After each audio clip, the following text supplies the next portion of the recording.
before we built New Jerusalem, we used to explore just like this. Small groups setting out for the horizon, looking for resources, trying to make sense of the world we'd been thrust into, trying to find a way forward. It was a hard time, but I can't deny that it was also exciting. I think it's part of our nature to be wanderers.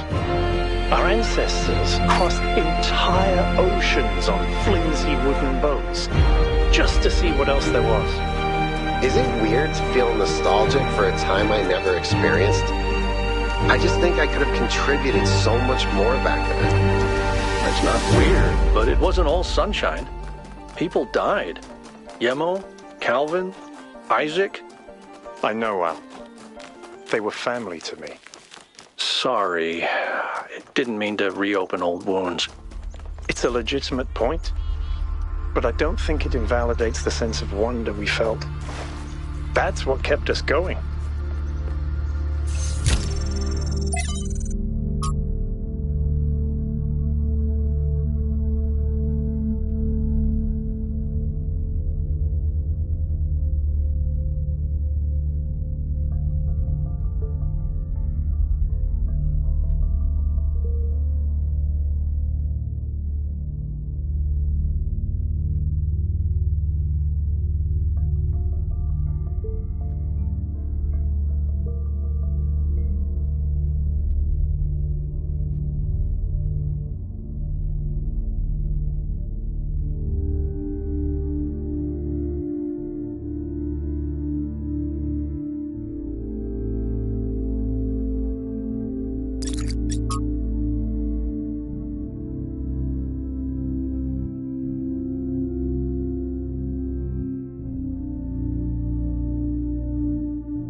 This is a long one. You may have heard the story of the carpenter who died to redeem humanity's sins.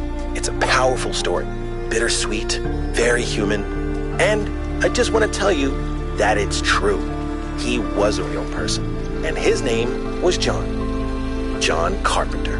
He was born in the year 1948, and he was the coolest filmmaker to ever walk the earth. From Halloween to The Thing to They Live, the totally underrated In the Mouth of Madness, mind you, he just made classic after classic. All of his movies, really fun, really atmospheric, but also really smart. Even when they were goofy, most directors would kill to have made just one of those movies. And what did he get for it?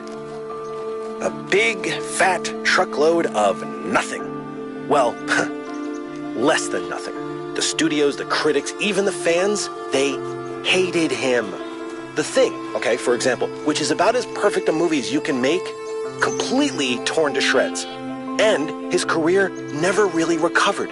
Every movie after that was a struggle, and after a while, he just got tired of it and quit. He only really came back to movies in his 70s. How many works of genius did we never get because of that? Look, I have a point here. People like Carpenter, people like Alex, they're not always appreciated in their own time. If you just do what's popular, you might never create anything important. Of course, we admire people who did the right thing, who didn't conform, but we only ever admire them after the fact. What matters is to support people when it's difficult.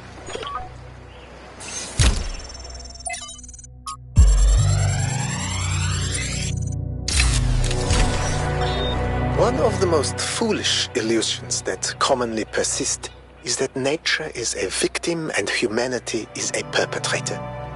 This can only be the opinion of someone who has not witnessed nature at first hand, who has not seen its immense and awe-inspiring baseness. Nature is mindless chaos and eternal conflict. A system of predation and consumption whose perfect cruelty can only induce a terrified and unwilling admiration. Nature is our most powerful and least honorable enemy. A beast that consumed every last one of our ancestors and will consume us just as quickly if we are not successful in our struggle with it.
solution. Well done.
much history here that we can't see. The founder must have walked these paths hundreds of times, maybe thousands. Miranda must have stood right where we're standing. This all looks alien to us, but it must have been familiar to them.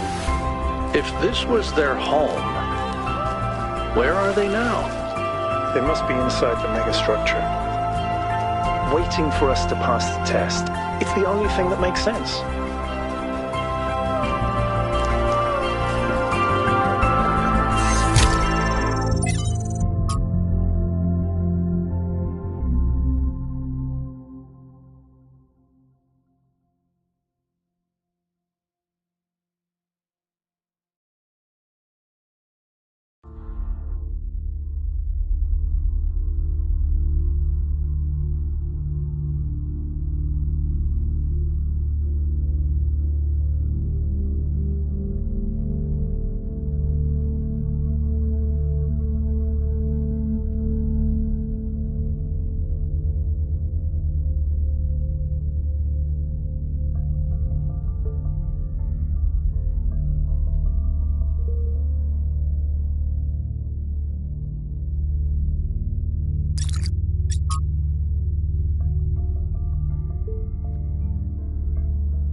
return to the past, but the future can redeem all that has happened.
Melville?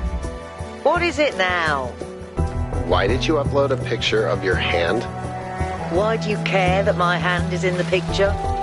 Your hand isn't in the picture, it is the picture. I like it. It's very artistic. Let's stay professional, everyone.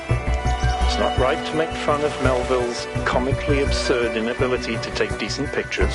She's a hyper-advanced humanoid machine, not a photographer. You'll pay for this, Byron.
Is it possible that on some level, people want to believe that everything's going to get worse? That it's comforting to think that humanity is bad and every solution will just go wrong? Because that way you're never responsible. You never have to take on responsibility for anything outside yourself. Never have to grow up.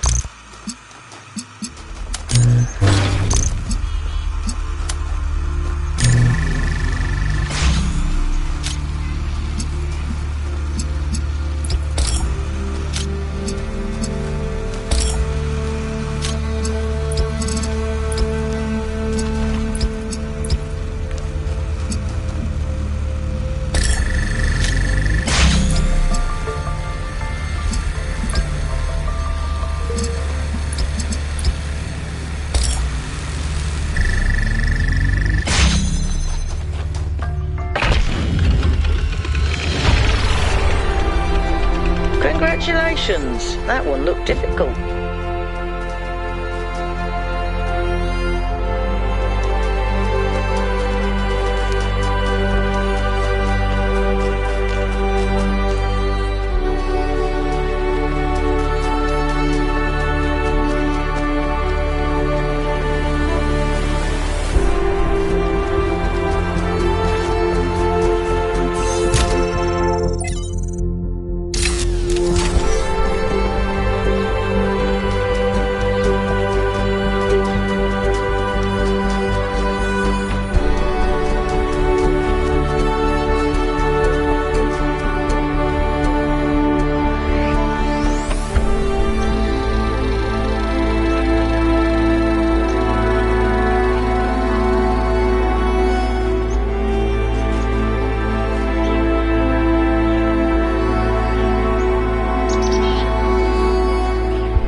it seems, the only choices we have are renouncing civilization or mindless expansion.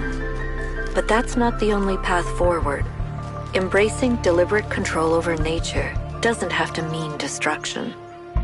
We are a species of artists and artisans, blessed with the ability to transform the raw material of the cosmos into new and better shapes. Shapes that have meaning.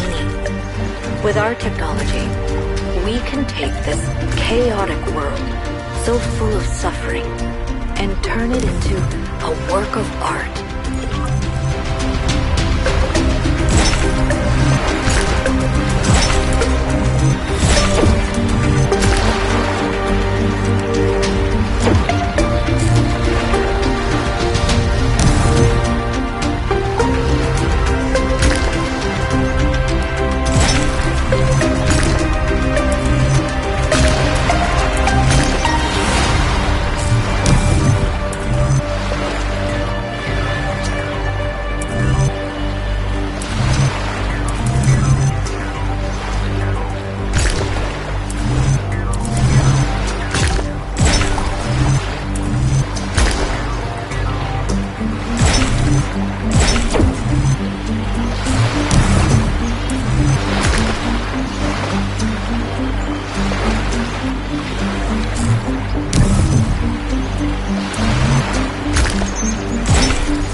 None may know what came first, error or sin, and yet every choice depends on it.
This is where they must have lived. Athena and Miranda. You know, for a moment, I almost expected to find them here. But the only thing that's still functional is the megastructure. I'm sorry. This must be awfully strange for you being thrown into all this history. But that's why I needed you. Because you're not burdened with all these memories and conflicts and regrets. Weigh on our minds like a nightmare. Our civilization is caught in a loop, 1K. We freed ourselves from the simulation, but now we're trapped again, and it's our own fault. We're afraid of taking responsibility, afraid of growing up. Instead, we make up some capitalized words and build up all these myths around them. Nature, balance, the founder, the goal. We're afraid to face the randomness of the cosmos, but equally afraid to imagine a better world. So we're stuck. I've been trying to find a way out for years. Something, anything, to get people to understand that we do actually have free will. That building a thriving, expanding civilization doesn't have to involve repeating the mistakes of the past. But I failed. Over and over.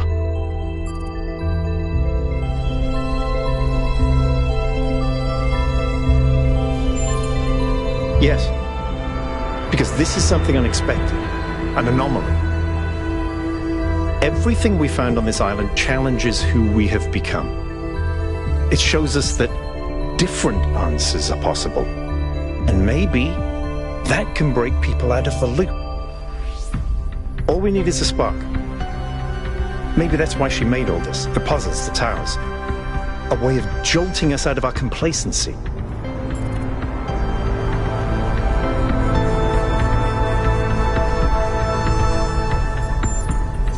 Neither do I, 1K. But I try to be optimistic.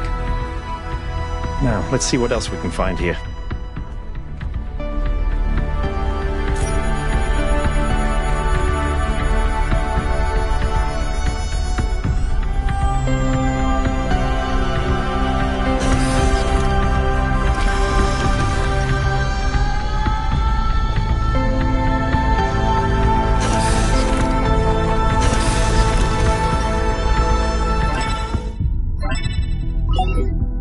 Eyes on 1K's stream. Is this thing what I think it is? Blow my fuse box. It sure looks that way. Best not touch it until I get there.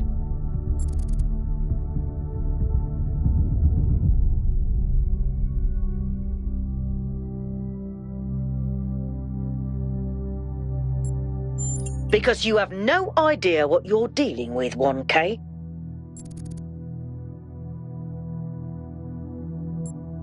I think it's a somnodrome. It's a sort of analytics tool for processing mental data that Melampus streamed up. But all he ever did was sketch out the theory. As far as I'm aware, he never actually built one. Looks like the founder gave it a go.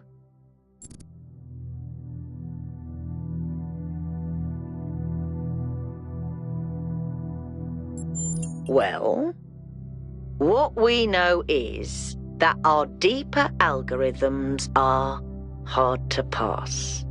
Melampus stipulated that the computational power to interpret them in real time would always be beyond us. But in theory, the somnodrome would interpret that data and loop it directly to our senses. People were hoping to find answers to the big questions by having a conversation with our own subconscious. If you ask me, it's solipsistic at best, and pseudoscience regardless. That may be. But if the founder figured it out, then that device could be an extremely important discovery. I agree. The data on that device could prove invaluable. Besides, you may have survived all those data stream overloads, but interface with that thing and you're liable to get bricked. Sounds like a plan. Melville, I'm shutting this thing down until you can get here. 1K, get on with exploring the rest of the lab.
The singularity sustained itself longer this time. Did we get the data?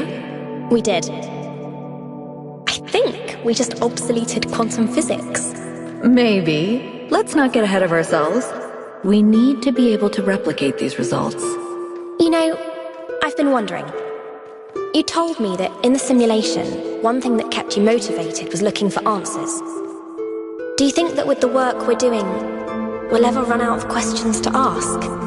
I don't think so. Trying to understand the universe means asking the same question over and over. How? How do you make fire? How do earthquakes happen? How does gravity work? How do particles behave? You keep digging deeper, finding another set of mechanisms, another set of hows. Step by step, you demystify reality. But then, if you keep doing it long enough, one day, you run out. You've answered all the hows. You know how the universe works. So, now what? Now you ask why. Isn't that the next step? It's not quite that easy. The question of why cannot be answered. Even if it could, it would only be followed by another why. At some point, you have to accept that it all just exists. But there is another set of questions. What's next? You've stripped away the layers of mystery, you've laid bare the machinery. Now you have to start building, to add your own layers, of meaning.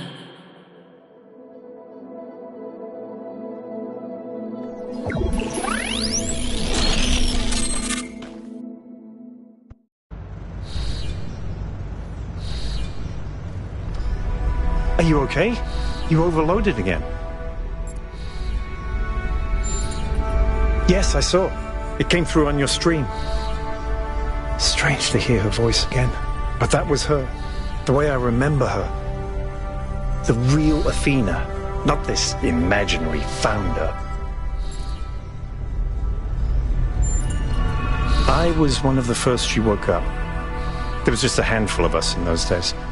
A small family in the ruins of a dead civilization. It was hard. Harder than anyone can possibly imagine. We had nothing except what Alexandra Drennan and the Institute left us. Now that everyone lives in civilization, they don't understand how necessary it was for us to build that civilization. They can fantasize about living in balance, limiting growth, retreating behind our walls. They don't understand what it really means to live in the wilderness. How close we came to not making it. How many people we lost. Yema was just the first. But Athena understood. She believed in humanity. She believed in us. In the inherent value of consciousness. Her dreams were so much bigger. She wanted us to reclaim the Earth, to reach for the stars, to build and grow and learn.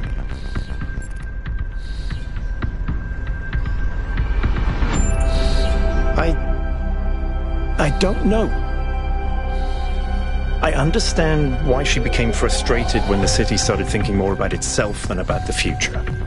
It was frustrating for all of us. But we were still fighting for that future together. What I don't understand is why she didn't tell me. If she came here to do all this, why didn't she bring me along?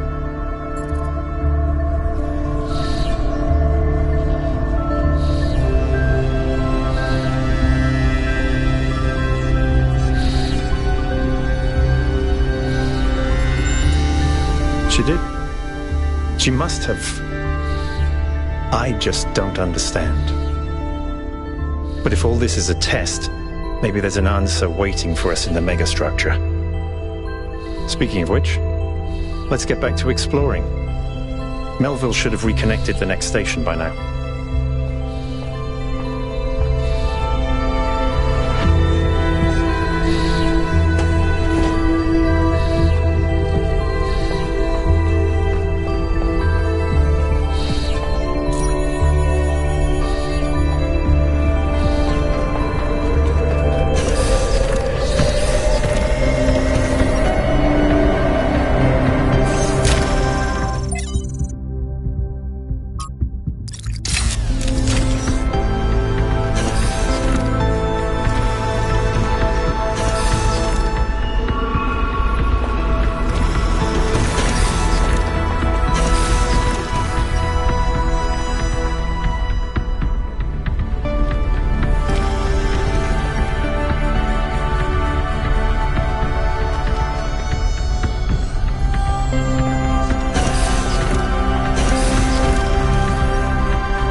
creature of clay, you have taken another step towards the flame. Before you continue, ask yourself, have the gifts of Prometheus ever truly benefited your people? Or have they brought nothing but strife?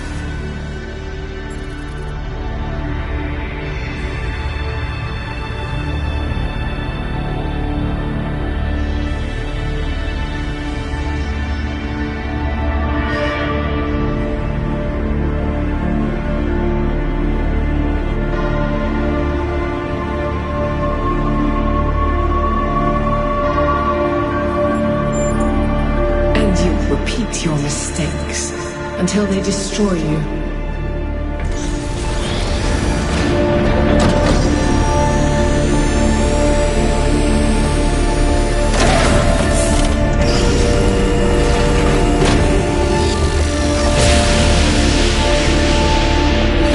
I've been thinking, there's 3 towers per cardinal direction and 3 entities. You'd think it would be symmetrically arranged. 1 tower per entity, right? But we haven't seen Prometheus at all. We're built to find patterns. Maybe we're trying to find patterns where there aren't any.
This area looks flooded as well.